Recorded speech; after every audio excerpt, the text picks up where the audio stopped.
là-dedans, c'est là que nous allons lancer notre ministère online numérique dans ce temps-là. Par la grâce de Dieu, nous avons pu atteindre des milliers de personnes. Et nous allons continuer à les atteindre. Et nous allons aussi, puisque le ministère prend une autre tournure avec cette situation du coronavirus, nous ne savons pas quand est-ce que nous allons revenir à la normale. Mais nous allons toujours continuer à faire le travail de Dieu. Si c'est la voie, le chemin de Dieu pour nous, pour prêcher la parole, pour enseigner, pour gagner le plus, gloire à Dieu. Quelle que soit la formule que Dieu va nous présenter, nous allons l'utiliser pour gagner. Et cela doit vous encourager, vous motiver aussi à partager avec les autres, avec vos connaissances. C'est comme ça que la bonne nouvelle se propage et c'est comme ça aussi que les mauvaises nouvelles, les désinformations et les mensonges se propagent. Les gens reçoivent quelque chose sur Facebook, ils reçoivent quelque chose sur WhatsApp, ils reçoivent quelque chose sur YouTube, ils partagent. Vous aussi, partagez ce que vous recevez à Living Word Ministry. Vous ne savez pas qui votre clic va changer et transformer. Et le jour où nous serons devant au ciel, on va dire, ah Seigneur, moi tout mon temps j'ai parlé de Jésus aux gens, je n'ai gagné personne. Et puis le Seigneur a dit, mais tu vois toute cette ligne qui est là, c'est toi qui les as gagnés. Le Seigneur, je ne les connais pas. Et dit, mais toutes les fois où tu cliquais, tu partageais. Voilà le résultat. La façon dont nous faisons le ministère au 21e siècle doit changer. Et nous avons besoin de la sagesse de Dieu, de l'intelligence de Dieu pour nous adapter. L'évangile ne change pas, mais les temps, les circonstances, les moyens et les techniques sont en train de changer. Et nous ne voulons pas être en retard. Donc une fois de plus encore, comme je l'ai dit à l'école du ministère, merci à toi mon frère, ma soeur, qui par tes dîmes et tes offrandes nous permettent de nous équiper et de pouvoir au niveau international de jouer aussi dans la cour des grands. Que le Seigneur te bénisse et qu'il bénisse tes mains et qu'il te donne toujours d'être généreux parce que par la grâce de Dieu la semaine prochaine nous aurons encore d'autres instruments comment est-ce qu'on appelle électroniques pour renforcer encore. Chaque fois que nous avons l'occasion, nous essayons de nous équiper, de donner quelque chose en plus parce que nous ne servons pas un Dieu de deuxième zone mais de high quality et nous voulons donner le meilleur à Dieu. Que le Seigneur vous rende au centuple ce que vous avez donné en ce début d'année, vous continuez de donner et que vous soyez rassasiés d'abondance et de vraie richesse et de prospérité. Amen. Comme je suis en train d'enseigner sur la prière, nous allons prier pour quelques sujets. Nous allons prier pour l'État du Texas. Nous suivons tous les nouvelles et l'hiver est en train de faire des ravages au Texas. Il neige, et il neige comme il n'a jamais neigé. Ceux qui sont au Texas disent que les anciens, depuis 34 ans, c'est la première fois qu'ils ont cette quantité de neige. Ils ne sont pas habitués à la neige. Ils n'ont même pas le matériel de neige.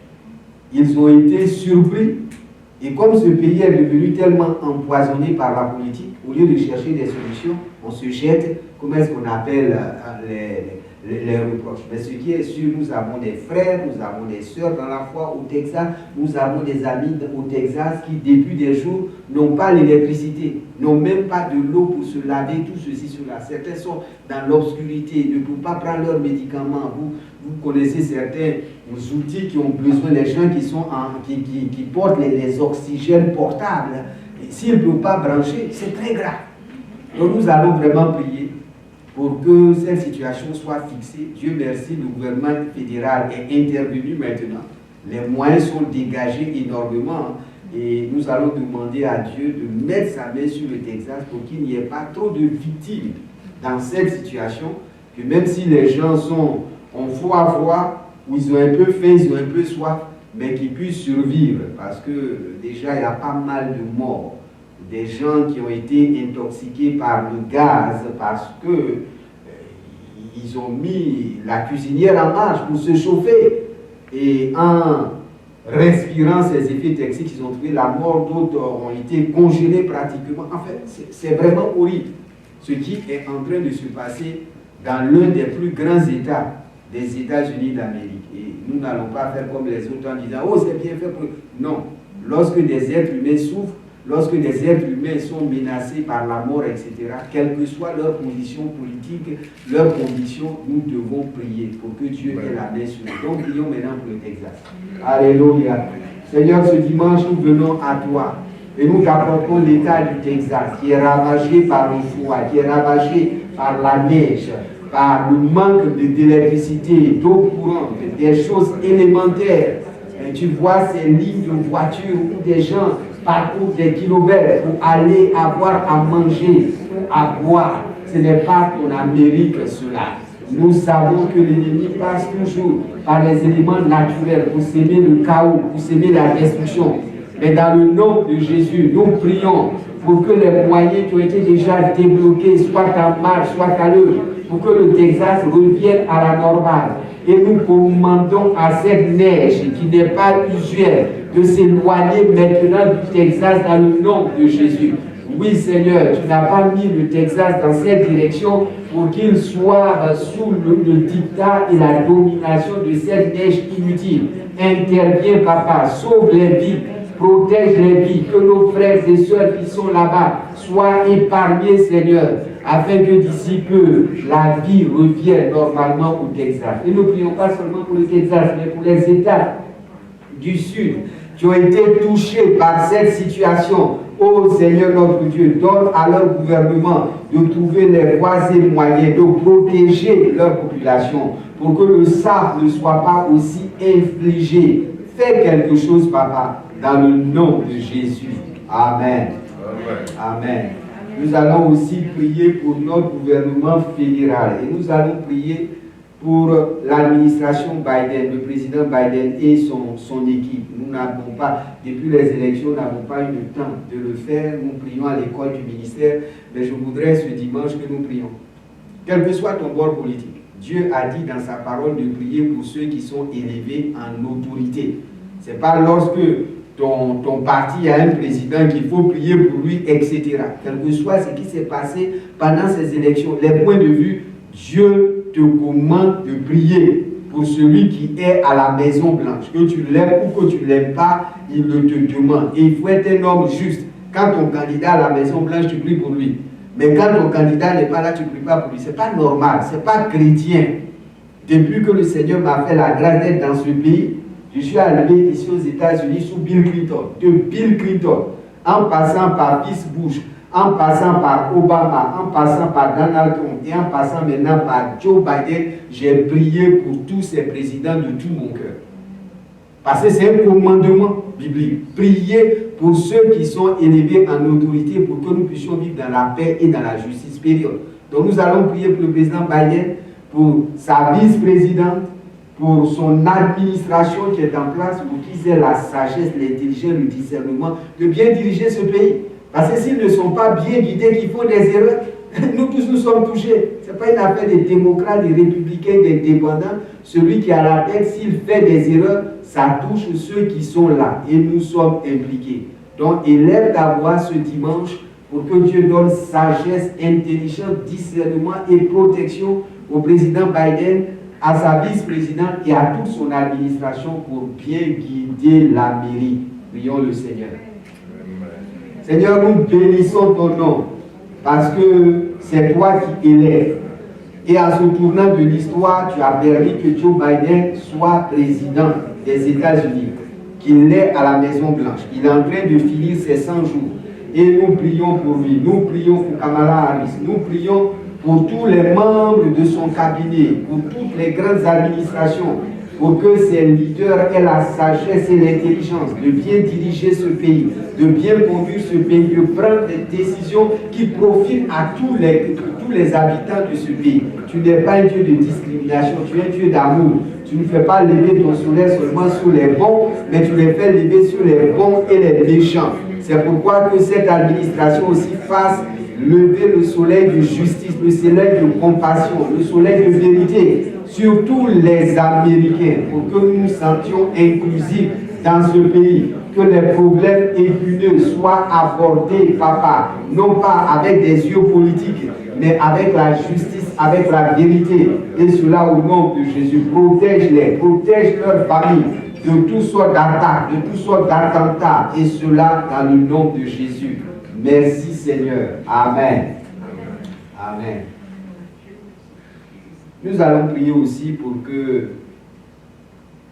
Comment est-ce que je vais dire ça? Vous savez, il y a beaucoup d'informations aujourd'hui. Ça peut venir de YouTube, de WhatsApp, de Facebook. Et souvent, on croit avoir la bonne information, surtout quand on n'est pas des spécialistes. On croit avoir la bonne information. Parce que telle source nous a informés ou quoi que ce soit. Et je le reconnais, que moi-même, quelquefois, je me suis trompé. Parce que j'ai été mal informé, mal renseigné.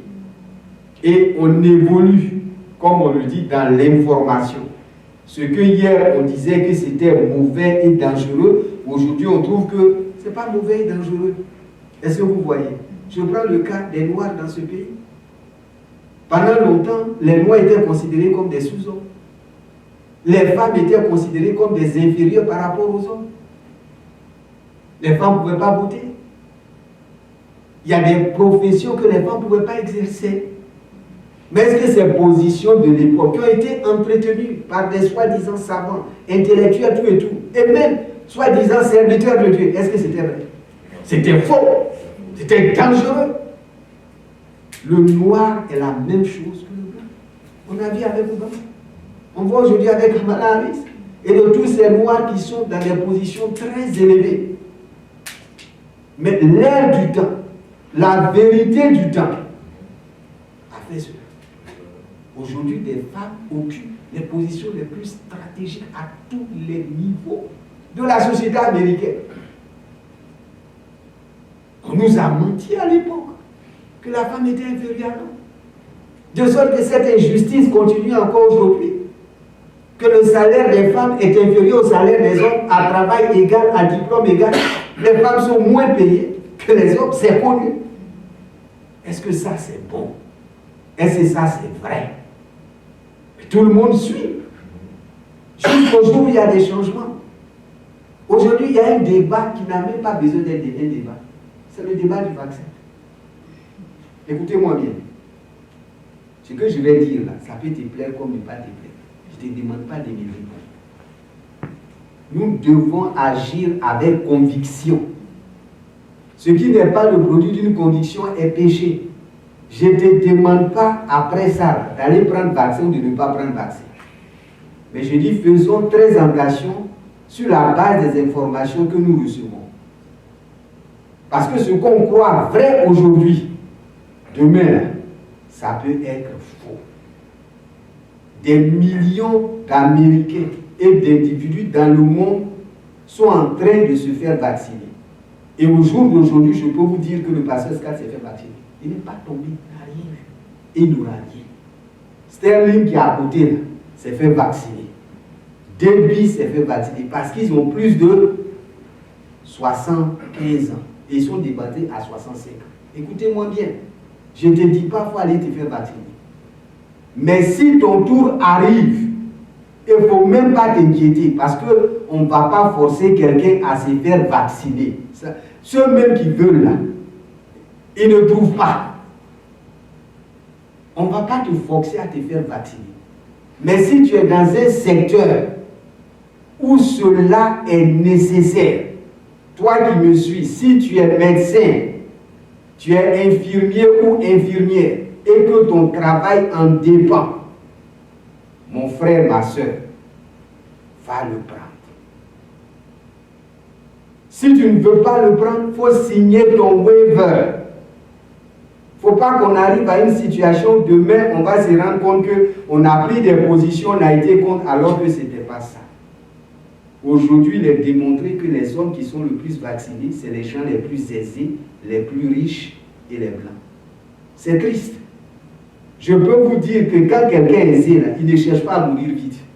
Il veut vivre longtemps pour bien jouir de son argent. Et c'est eux qui se font vacciner.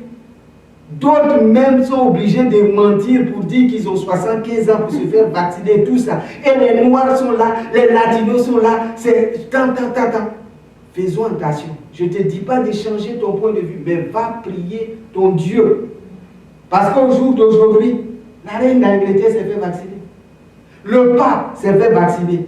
Joe Biden, qui a plus de 78 ans, qui n'était même pas encore à la Maison Blanche, en guillemets, a pris ce risque d'aller prendre le vaccin. Tous les grands médecins des grands hôpitaux du monde qui ont fait des productions, d'autres sont des prix Nobel, ils sont allés prendre ça. Revois un peu ta position. Il ne faut pas rester dans les histoires de Facebook, de YouTube, de WhatsApp pour développer ta position qu'à partir d'aujourd'hui là. Va devant ton Dieu, cherche-le. Dis, j'ai entendu ça, j'ai vu telle vidéo, tout et tout. Mais je veux que ce qui est bon pour moi, tu me montres et je m'en vais le faire. L'expérience dit qu'aujourd'hui, que même si on devait vacciner tous les Américains, c'est jusqu'en juillet que tout le monde pourra. Donc on a encore le temps pour la majorité d'entre nous d'avoir notre point de vue, mais que ce ne soit pas un point de vue contrôlé et manipulé par des gens qui sont dans l'ombre, qui ont des agendas. Pendant des siècles, on a dit que le noir était inférieur. Pendant des siècles, on a dit que la femme était inférieure. Pendant des siècles, on a développé des théories sur la science, même sur la Bible. Les pasteurs ici aux États-Unis avaient des esclaves. Est-ce que c'était bon? Mais ils sont allés chercher dans la Bible. Pour ça. Des grands scientifiques ont démontré par les ADN que le noir, génétiquement, il était inférieur. Est-ce que c'était vrai? Non. Donc, ce qu'on nous dit aujourd'hui, de tous les camps, va devant Dieu. Va chercher ton Dieu et prends une décision qui vient de Dieu. C'est très important. C'est très important. C'est un tournant. Et je dis que Big Pharma n'a pas besoin des vaccins pour te faire du mal. Si les gens veulent nous faire du mal, le cell phone qui est là, ils n'ont qu'à mettre des choses dans pour nous faire du mal. Chaque année, on prend flou saison. S'ils veulent nous faire du mal, ils n'ont pas besoin de corona pour faire ça. Donc, de grâce, ne prenons pas des positions extrémistes. Parce qu'il y a des chemins là, quand on s'est trompé là, on ne peut plus revenir en arrière. Donc, comprenons-nous très bien. Le pasteur Abraham Kouassi ne te dit pas, va prendre le vaccin. Il te dit, développe-toi une opinion. Et si tu as la possibilité, prends-le. Tu n'as pas péché, tu n'as pas mal fait. Si tu n'as pas la conviction aussi, ne le prends pas. Dieu, là, il est ta protection, il va te guider. Mais de grâce, ne faisons pas nos points de vue à partir d'Internet. Il y a des gens, ça fait des mois, ils ont eu ça. Ils ne sont pas tombés, ils ne sont pas morts. On va vous montrer des petites vidéos, celui-là a pris les morts.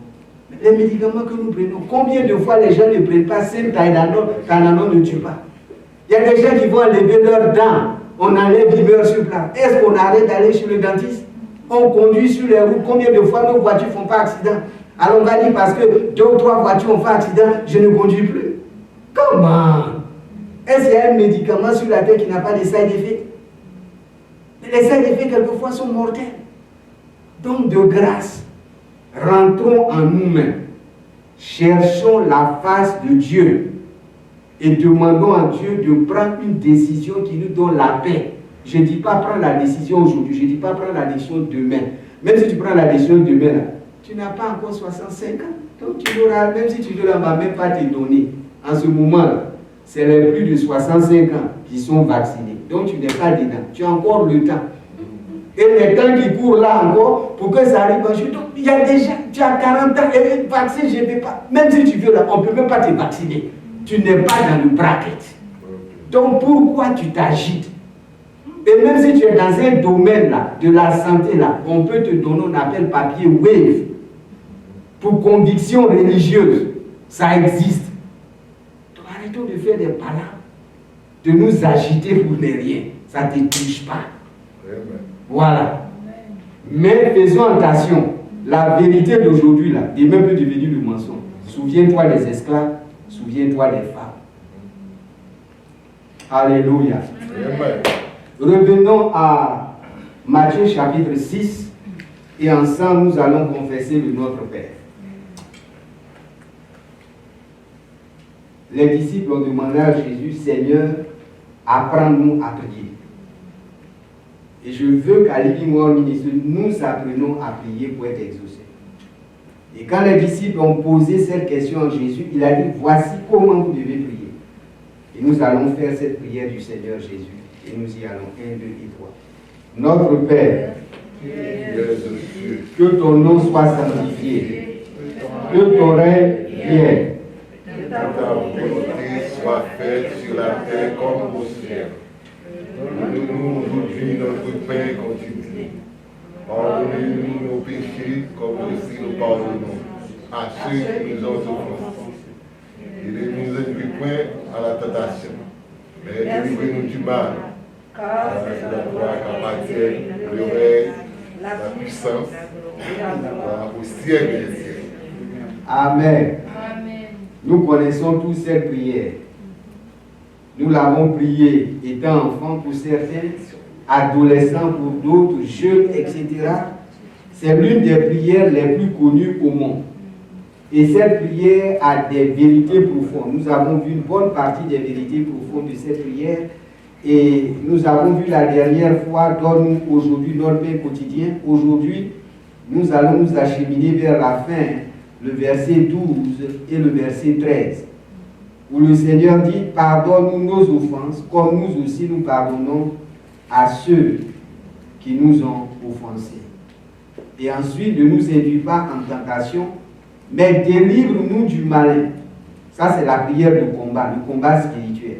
Et puis, de même que cette prière a une introduction, la prière se termine par une conclusion, car c'est à toi qu'appartiennent dans tous les siècles le règne, la puissance et la gloire. Amen.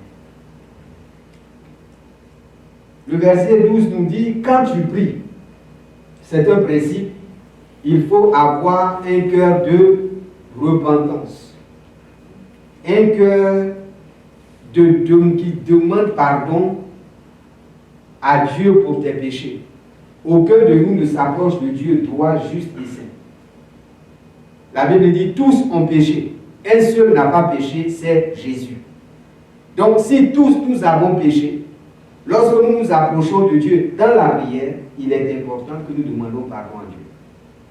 Si nous lisons les prières des hommes de la foi de l'Ancien Testament, si vous prenez le cas de Moïse, vous prenez le cas de Daniel et de d'autres grands personnages de la foi de l'Ancien Testament, ils consacraient une partie de leur prière à demander pardon à Dieu pour eux et aussi pour les enfants d'Israël. Cela doit être aussi une direction pour nous. Lorsque tu pries ton Dieu, demande pardon pour tes péchés et demande pardon pour les péchés de ta famille, de ceux qui te sont proches. C'est très important. Tous ont péché et sont privés de la gloire de Dieu. Et il nous a dit, pardonne-nous nos offenses. Nos offenses. Nos offenses par rapport à qui? On offense quelqu'un. Nos offenses par rapport à Dieu. Chaque jour, nous offensons Dieu. Dans ce que nous disons. Dans nos pensées. Dans nos désirs les plus secrets. Nous offensons Dieu. Ça, on n'a pas de problème. Je dis, papa, pardonne-moi. Mon Dieu, pardonne-moi. La Bible dit, si nous confessons nos péchés, il est fidèle et juste pour quoi? Pour nous pardonner, pour nous purifier de toute iniquité. Ça, on n'a pas de problème. Mais, pardonner les péchés des autres, c'est là qu'il y a le problème. Vous vous rappelez sur la croix, la première parole que le Seigneur Jésus a eu à prononcer sur la croix, c'est Père, pardonne-leur, car ils ne savent pas ce qu'ils font. On était en train de tuer Jésus, de le faire mourir par l'une des morts les plus atroces, ce qu'on appelle la mort de la croix. Et au lieu de faire comme c'est l'habitude maintenant dans beaucoup de milieux de chrétiens, je ne sais pas où on a tiré ces façons de penser, de se comporter. Les chrétiens maudissent maintenant facilement. Bien. Et des hommes de Dieu même encouragent à maudire. Et voici Jésus qui est suspendu dans une croix, sur une croix. Il n'a rien fait. Il a été condamné injustement. Et les premières paroles, pardon leur car ils ne savent pas ce qu'ils font. Pourquoi toi tu te lèves, tu maudis les autres? Sur quelle base? Sur la base de l'Ancien Testament. Nous ne sommes plus sous la loi, nous sommes sous la grâce. Jésus dit, je vous donne un commandement nouveau. C'est le commandement de l'amour. C'est sous l'Ancien Testament on maudit. Sous la grâce, Jésus c'est notre modèle. Pardonne-leur car ils ne savent pas. Ils sont en train de me faire du mal, mais c'est parce qu'ils sont dans l'ignorance. Et parce que je les aime, l'amour pardonne. On ne pardonne pas à quelqu'un parce qu'on a tort envers la personne. Quand tu as tort, c'est facile pour demander pardon. Si tu es un homme normal, il y a des gens, ils ont tort, c'est clair, eux-mêmes ils savent qu'ils ont tort, mais ils ne veulent pas demander pardon. C'est un problème, hein? Ils ne savent pas demander pardon. Et ils refusent de demander pardon. Mais c'est ce qu'on voit aujourd'hui dans l'histoire de l'humanité. Des peuples, des races, refusent de demander pardon à d'autres peuples, à d'autres races qu'ils ont maltraités, qu'ils ont réduits en esclavage. Il y a des gens, depuis la nuit des temps, c'est eux qui agressent toujours. La dernière fois, je me rappelle, l'Afrique en tant que continent, ce continent noir, n'a jamais agressé l'Europe. N'a jamais agressé l'Asie. Mais nous, on a été agressés. Et on continue d'être agressés. Et nos agresseurs, qu'ils soient chrétiens, serviteurs de Dieu au haut niveau, ne demandent jamais pardon pour l'agression qu'on a perpétrée contre un continent, contre une race. Ok? Bon, voyez-vous, chrétien, toi qui me suis, il faut te déprogrammer de ce qu'on t'enseigne sur cette histoire. Aujourd'hui, les gens crient à gauche, à droite, on est contre l'avortement. Ici à Living Ministry, personne n'est pour l'avortement. On sait que c'est mal, c'est mauvais. Mais comment se fait-il que quand on tue quelqu'un qui a 30 ans, 40 ans, injustement par un policier, les mêmes qui disent qu'ils sont contre l'avortement, ils ne se lèvent pas pour crier. Un enfant qui n'est pas encore né, et je ne sais même pas s'il sera un futur Hitler, je le défends. Un homme, un adulte qui est marié, qui a des enfants, qui n'a rien fait, à travers une bavure policière, on le tue. On ne voit pas tous les protagonistes d'abortion crier. C'est quoi tout ça? Si tu te préoccupes pour le fœtus qui n'est pas encore né, tu dois te préoccuper aussi de l'homme adulte qu'on tue injustement. Mais c'est une mentalité qui pendant des années, c'est ça. Les gens ne savent pas demander pardon. Ils agressent des choses depuis des siècles. Quand ils agressent entre eux, ils se demandent pardon. Et ils font des réparations. Le peuple africain dit, de la diaspora comme du continent, reconnaissez au moins un peu que nous n'avons rien fait, vous nous avez agressés par la traite négrière, par la colonisation, par le néocolonialisme, par la discrimination raciale, tout ceci, cela. Reconnaissez au moins que vous avez mal fait. On dit non, on ne peut pas dire, nous on ne demande jamais pardon. Et on dit à chrétien dans ça, pardonne-nous nos offenses, comme nous pardonnons aussi à ceux qui nous ont offensés. Que toi, enfant de Dieu qui me suis, quand tu sais que tu as mal fait, demande pardon, reconnais que tu as mal fait.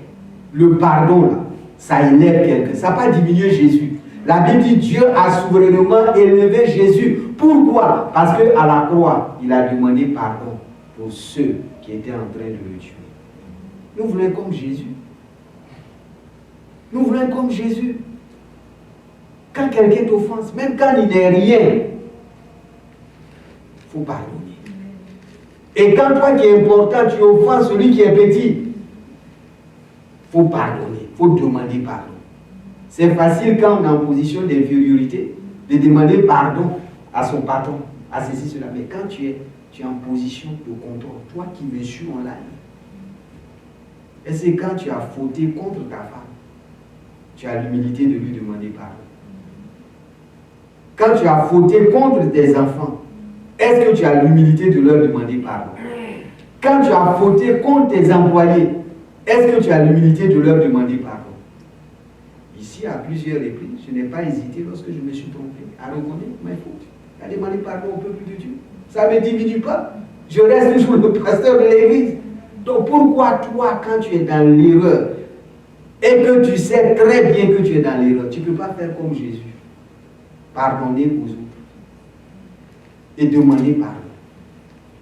Tu demandes pardon parce que tu veux être béni. Aussi longtemps que tu ne demandes pas pardon, tu es lié. Et la Bible nous parle dans Matthieu chapitre 18 de ce serviteur, de deux serviteurs qui avaient un maître. Il y a un qui devait 10 000 talents à son maître. Il n'avait pas de l'argent, le maître dit, on va le jeter en prison. Et il est venu, il s'est jeté devant le maître, il a demandé pardon. Et le maître dit, bon, je te pardonne. Quand il est sorti de là, il a rencontré quelqu'un qui lui devait 100 deniers. Si on fait les conversions, celui qui devait 10 000 talents devait l'équivalent de 9 millions de dollars. 960 millions de dollars à son maître. Celui qui devait 100 deniers, c'est l'équivalent de 16 dollars. Comparé. L'autre doit plus de 9 millions à son maître. L'autre lui doit 16 dollars. Qu'est-ce qu'il fait? Il dit, tu vas payer mes 16 dollars. Il dit, je n'ai pas où. Laisse-moi aller travailler, je vais payer, je vais te jeter en prison jusqu'à ce que tes parents, tout et tout viennent payer. Il a pris, il a jeté le bonhomme en prison et le bonhomme a été obligé de payer les 16 dollars. Pour 16 dollars, il a jeté le bonhomme en prison.